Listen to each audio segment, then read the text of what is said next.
Although the history of black Americans begins in 1619 with the arrival of the first slaves in America, the political history of black Americans actually begins in the year 1787, the year in which the American political system was constructed. 1787 was the year the Constitution was written. Today, many critics assert that the Constitution was a pro-slavery document, and to prove this, they point to the 3/5 clause, claiming that the Constitution says that blacks are only 3/5 of a person. One of the earliest black Americans to investigate this claim was the famous abolitionist Frederick Douglass. Douglass had been born into slavery and remained a slave until he escaped to New York. 3 years after his escape, he delivered an anti-slavery speech in Massachusetts.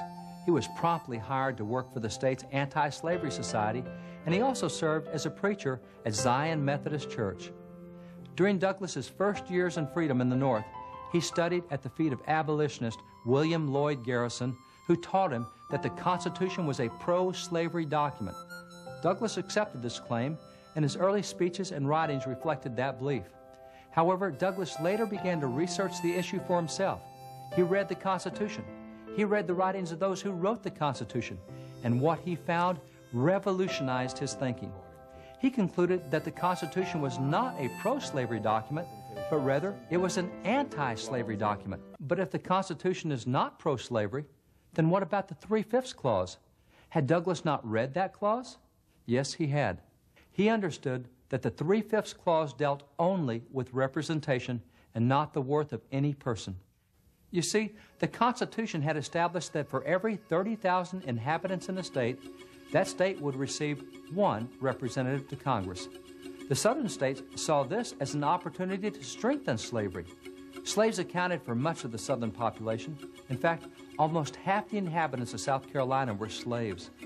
Therefore, slave owners could simply count their slaves as regular inhabitants, and by so doing could almost double the number of their pro-slavery representatives to Congress. Of course, the anti-slavery leaders from the North strenuously objected to this. After all, slave owners did not consider their slaves to be persons, but only property. These slave owners were therefore using their property, that is, their slaves, to increase the power of the slave states in Congress. The anti-slavery leaders fully wanted free blacks counted, but not slaves, if counting slaves would increase the power of slave owners.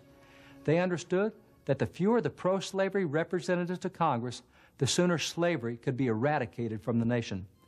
Several other founders, including James Wilson and Elbridge Gerry, even used the slaveholders' own arguments against them. For example, Luther Martin proposed, if slaves are considered property, then what renders this property different from any other type of property? That is, why should slaves as property be taken into account rather than horses, cattle, mules, or any other type of property? These anti-slavery founders argued that if the South was going to count its property, that is, its slaves, in order to get more pro-slavery representation in Congress, then the North would count its property, that is, its houses, cows, and horses, to get more anti-slavery representation in Congress. Of course, the South objected just as strongly to this proposal as the North had objected to counting slaves.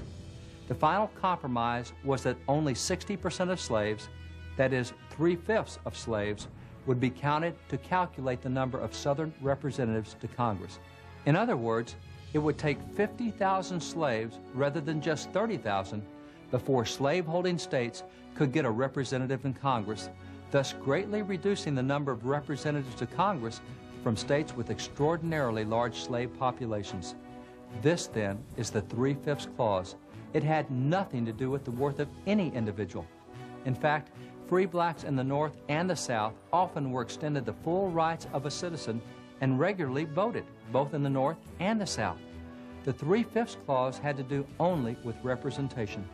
This is why Frederick Douglass, unlike many today who have never taken time to study the Constitution, could emphatically declare that the Constitution, all of the Constitution, was anti-slavery.